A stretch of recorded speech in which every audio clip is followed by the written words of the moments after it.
విదేశాల్లో చదవటం అంటే విద్యార్థులకు మక్కువ ఎక్కువ. అమెరికాతో పాటు ఇతర విదేశాల్లో ఉన్నత చదువుల కోసం అధిక సంఖ్యలో వెళ్తూ ఉంటారు. తమ పిల్లల భవిష్యత్తు కోసం పేరెంట్స్ సపోర్ట్ కూడా ఎక్కువగానే ఉంటుంది. అయితే విద్యార్థులకు సెండ్ ఆఫ్ ఇవ్వటం శంషాబాద్ ఎయిర్పోర్ట్ కి పేరెంట్స్, రిలేటివ్స్, ఫ్రెండ్స్ పెద్ద ఎత్తున వచ్చారు. ఇదే అంశంపై మరింత సమాచారం అనిల్ అందిస్తారు. విదేశాలకు వెళ్లి చదువుకునే వారి సంఖ్య రోజు రోజుకి పెరిగిపోతుంది. అయితే దీంట్లో భాగంగా రాజీవ్ గాంధీ ఇంటర్నేషనల్ ఎయిర్పోర్ట్ ఏదైతే ఉందో దాంట్లో రద్దీగా మారిందని కూడా చెప్పొచ్చు. ప్రస్తుతం నేను ఎయిర్పోర్ట్ ఏదైతే అరైవల్స్ ఉంటాయో అక్కడ ఉన్నాను. అయితే ముఖ్య కారణం ఏదైతే విదేశాలకు వెళ్ళి చదువుకునే వాళ్ళు ఉన్నారో వాళ్ళకి సంబంధించి వాళ్ళతో పాటు వచ్చే వాళ్ళు ఎవరైతే ఉంటున్నారో సెండ్ ఆఫ్ ఇవ్వడానికి వస్తున్నారో వాళ్ళు ఎక్కువగా వస్తున్నారని చెప్పేసి కూడా మనం చూడొచ్చు. అయితే దానివల్ల ట్రాఫిక్కి చాలా ఇబ్బంది అవుతుందన్న మ్యాటర్ కూడా మనం చూడొచ్చు. అయితే నిన్నటితోటి మొన్నటితోటి పోల్చుకుంటే రోజు రోజుకి ఈ విదేశాలకు వెళ్ళే వారి సంఖ్య ఎక్కువ అవుతుందని చెప్పేసి, అయితే వెళ్ళే వారి సంఖ్య ఎక్కువగా ఉన్న దాంతోపాటు దానికి తోడుగా ఎవరైతే సెండ్ ఆఫ్ ఇవ్వడానికి వస్తున్నారో ఒక్కరి కోసం దాదాపు 20 నుంచి 30 మంది సెండ్ ఆఫ్ ఇవ్వడానికి అయితే వస్తున్న పరిస్థితి మనం చూస్తున్నాం. దీనివల్ల ట్రాఫిక్కి చాలా ఇబ్బంది కలుగుతుందని చెప్పేసి కూడా అధికారులు చెప్తున్న పరిస్థితి. అయితే అధికారులు ఎంత చెప్తున్నా కూడా జనాలు వినకపోవడంతో అంటే పట్టించుకోవడం లేదని కూడా వాళ్ళు చెప్తున్న పరిస్థితి. అయితే దీనికి దృష్టిలో పెట్టుకొని ఎవరైతే ఒక్కళ్ళు వస్తున్నారో ఒక్కళ్ళ కోసం వాళ్ళ పేరెంట్స్ అయినా లేదా ఇద్దరు ముగ్గురు వస్తే బాగుంటుందని చెప్పేసి కూడా వాళ్ళు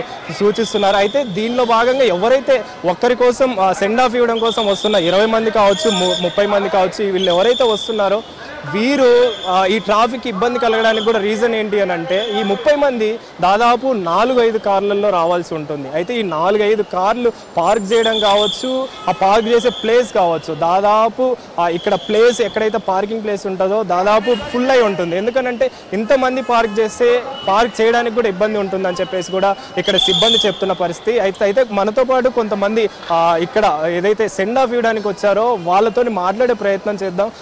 వాళ్ళు దేనికోసం వచ్చారు, ఎలాంటి ఎవరిని పంపించడం కోసం వచ్చారు అనేది మాట్లాడే ప్రయత్నం చేద్దాం. బ్రదర్, ఎక్కడి నుంచి వస్తున్నారు? నేను హైదరాబాద్ నుంచి వస్తున్నానండి. ఎవరిని సెండ్ ఆఫ్ ఇవ్వడానికి వచ్చారు మీరు ఇక్కడికి? మా చెల్లెల్ని సెండ్ ఆఫ్ ఇవ్వడానికి వచ్చాను. దేని విషయంలో? చదువు విషయంలోనే? ఎడ్యుకేషన్ పర్పస్, మాస్టర్స్ కోసం అని వెళ్తుందండి. ఎక్కడికి పంపించడం జరిగింది? వర్జీనియాకి వెళ్తుందండి. ఇప్పుడున్న సిచ్యువేషన్లో విదేశాలకు వెళ్ళే వాళ్ళు ఎక్కువగా అవుతున్నారు. అయితే ఈ ఇంటర్నేషనల్ ఎయిర్పోర్ట్లో ఏదైతే పంపిస్తున్నారో ఇక్కడ జనాలు అంటే సెండ్ ఆఫ్ ఇవ్వడానికి, ముఖ్యంగా సెండ్ ఆఫ్ ఇవ్వడానికి వస్తున్న వాళ్ళు వాళ్ళకు ఒక్కరి కోసం ఒక్కరు కాకుండా ఇద్దరు కాకుండా దాదాపు 20 మంది 30 మంది వస్తున్న విషయం తెలుస్తుంది. అయితే ఇక్కడ అధికారులు కూడా చెప్తున్నది ఏంటి అని అంటే ఇంతమంది రాకుండా ఉంటే బాగుంటుందని చెప్పి సజెస్ట్ చేస్తున్నారు. మీరు ఏం మాట్లాడతారు దాని విషయం? అదైతే నిజమే అండి. అదైతే 100% ఏంటంటే అందరికి కూడా ఇన్కన్వీనియంట్ అవుతుంది. తర్వాత వాళ్ళు కూడా మెంటల్గా డిస్టర్బ్ అవుతారు లోపల కూడా. ఎందుకంటే ఇది 15th ఆగస్ట్ కాబట్టి చెక్ ఇన్ కూడా టైం పడుతుంది కాబట్టి అదైతే 100% యాజ్ పర్ అందరు రావడం అయితే సమంజసం కాదు. కాకపోతే ఏంటంటే ఎప్పుడూ పిల్లల్ని పంపిస్తున్నాం కాబట్టి చూడడానికని ఆ ప్రేమ అనేది అది ఉంటుంది కాబట్టి కంపల్సరీ రావాల్సి వస్తుంది కాబట్టి తప్పని పరిస్థితిలో అందరూ వస్తున్నారు. ప్రస్తుతానికైతే అధికారులు చెప్తున్న విషయం ఏంటి అని అంటే ఒక్కరు కానీ ఇద్దరు కానీ వస్తే బాగుంటుంది. ఎందుకంటే ట్రాఫిక్కి మెయిన్ 20 నుంచి 30 మంది మాత్రం వస్తే కార్లు అనేవి ఎక్కువ అయిపోతాయి, జనాలు అనే వాళ్ళు ఎక్కువ అవుతారు. సో దానివల్ల పార్కింగ్ కావచ్చు, ఇక్కడ జనాల ఇబ్బంది కావచ్చు ఎక్కువగా ఉంటుంది అని చెప్పేసి కూడా చెప్తున్నారు. దీన్ని మీరేమన్నారు? అది కరెక్టే అండి. దానికైతే ఓబీ కావాల్సిందే కంపల్సరీ. ఎందుకంటే పార్కింగ్ ఎట్లా ఇబ్బంది అవుతుంది అందరికైనా, గవర్నమెంట్ వాళ్ళకైనా కొంచెం సెక్యూరిటీ పరంగా కూడా వాళ్ళకు కూడా ఇబ్బందే. కాకపోతే ఎవరైనా సరే వచ్చినప్పుడు ఒక ఇద్దరు వస్తే సరిపోతుంది. కానీ అందరం రావాల్సింది అదొక ఫ్యాషన్ అయిపోయింది. ఇప్పుడు అందరం కూడా ఏంటంటే పంపిస్తున్నామంటే అందరు రావడం అనేది జరుగుతుంది. అయితే తప్పది నా దృష్టిలో. మొత్తానికైతే ప్రస్తుతానికి ఇంకొకళ్ళు ఉన్నారు సెండ్ ఆఫ్ ఇచ్చిన వాళ్ళు, వాళ్ళతో కూడా మాట్లాడదాం. సార్ చెప్పండి, మీరు ఎవరిని సెండ్ ఆఫ్ చేశారు, ఎక్కడికి పంపించడం జరిగింది? నేను మా బాబుని పంపించాను. అతను వచ్చేసి బాస్టన్ వెళ్తున్నాడు, యూఎస్ఏకి, ఫర్ ఎడ్యుకేషన్ పర్పస్. ఈ మధ్య కాలంలో చూసుకుంటే విదేశాలకి పంపించే వాళ్ళు అంటే విదేశాలకి వెళ్ళి చదువుకునే వాళ్ళు ఎక్కువ అవుతున్నారు. అయితే దాంతోపాటుగా సెండ్ ఆఫ్ ఇవ్వడానికి వచ్చే వాళ్ళు కూడా ఎక్కువగా ఉంటున్నారు. దీన్ని దృష్టిలో పెట్టుకొని అధికారులు చెప్తున్న విషయం ఏంటి అని అంటే కొంచెం క్రౌడ్ని తగ్గించడం కోసం రాకుండా ఉంటే బాగుంటుందని కూడా చెప్తున్నారు. దీని మీద మీరేం మాట్లాడారు?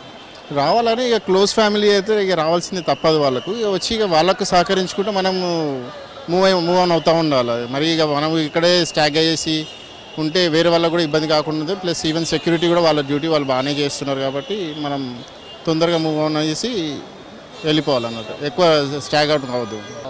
ప్రతి ఒక్కరు చెప్తున్నది ఏంటి అని అంటే చివరి క్షణాలు కాబట్టి అంటే సెండ్ ఆఫ్ ఇవ్వడానికి చాలామంది వస్తుంటాము. వాళ్ళకి సెండ్ ఆఫ్ ఇవ్వడంలో అంటే లాస్ట్ కాబట్టి మళ్ళీ ఎప్పుడు చూస్తామో తెలియదు కాబట్టి వాళ్ళకి సెండ్ ఆఫ్ అయితే ఇవ్వడం జరుగుతుందని చెప్పేసి, అంటే ఆ ప్రేమ ఎఫెక్షన్ అనేది ఉంటుంది కాబట్టి ఆ ఎమోషన్ తోటి రావాల్సిన పరిస్థితి అయితే మేము చేస్తున్నామని చెప్పేసి రావాల్సిన పరిస్థితి అయితే వచ్చిందని చెప్పేసి చెప్తున్నారు. అయితే కొంతమందితోటి మాట్లాడే ప్రయత్నం చేద్దాం. ప్రస్తుతానికి నేను ఏదైతే అరవేల్ ఏరియాలో ఉన్నానో ఆ అరవేల్ ఏరియాకి సంబంధించి చెక్ ఇన్ అవ్వడానికి కూడా దాదాపు 3-4 అవర్స్ పడుతుంది కాబట్టి దానికి బిఫోరే ఈ ఎవరైతే ఇంటర్నేషనల్ అంటే విదేశాలకు వెళ్ళే వాళ్ళు ఉంటారో వాళ్ళతో పాటు 20-30 మంది వచ్చే అవకాశం ఉంటుంది కాబట్టి వాళ్ళని దృష్టిలో పెట్టుకొని వాళ్ళని క్లియర్ చేయడానికి కూడా ఇక్కడ సిబ్బంది ప్రయత్నం అయితే చేస్తున్నారు. సో ప్రస్తుతం మనతో పాటు సెండ్ ఆఫ్ ఇచ్చిన వాళ్ళ పేరెంట్స్ కావచ్చు, వాళ్ళ రిలేటివ్స్ కావచ్చు, వాళ్ళు ఉన్నారు. వాళ్ళతో మాట్లాడదాం.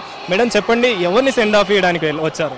మా చెల్లె వాళ్ళ కొడుకుని. సిచ్యువేషన్ చూసుకుంటే దాదాపు అంటే రోజుకి విదేశాలకు పంపించే వాళ్ళు ఎక్కువగా ఉంటున్నారు, అంటే చదువుకోవడానికి పంపించే వాళ్ళు. దాంట్లో భాగంగా సెండ్ ఆఫ్ ఇవ్వడానికి వచ్చే వాళ్ళ కోసం 20-30 మంది వాళ్ళ కోసం అనేది ప్రత్యేకంగా వస్తున్నారు. దీనివల్ల ఇబ్బంది కలిగే విశేషాలు మీకు కనబడట్లేదా? ఇబ్బంది అవుతుంది కానీ ఇంకా దగ్గర వాళ్ళం కదా, రిలేటివ్స్, తప్పదు రావాలి, వాడికి సెండ్ ఆఫ్ ఇవ్వాలి. మాకు ఇక్కడ ఎయిర్పోర్ట్ దాకా వచ్చి సెండ్ ఆఫ్ ఇస్తేనే మాకు కూడా కొంచెం తృప్తిగా అనిపిస్తుంది. ఇక్కడ సెండ్ ఆఫ్ ఇవ్వడానికి వచ్చే వాళ్ళు చెప్తున్న పరిస్థితి ఏంటి అని అంటే, అధికారులు కావచ్చు, ఇక్కడ సెండ్ ఆఫ్ ఇవ్వడానికి వచ్చే వాళ్ళు కూడా కావచ్చు, ప్రతి ఒక్కళ్ళు కూడా వాళ్ళ యొక్క ఎమోషన్ ఏదైతే ఉంటుందో వాళ్ళ ఆ భాగంలోనే మేము రావడం జరుగుతుందని చెప్పేసి వీళ్ళు చెప్తున్న పరిస్థితి. అంటే ఇక్కడ అధికారులు ఇంతమంది రావద్దని చెప్పేసి సూచిస్తున్నా కూడా మేము ఉండలేక రావాల్సి వస్తుందని చెప్పేసి చెప్తున్న పరిస్థితి. కెమెరా పర్సన్ పురుషోత్తంతో అనిల్, V6 న్యూస్, హైదరాబాద్.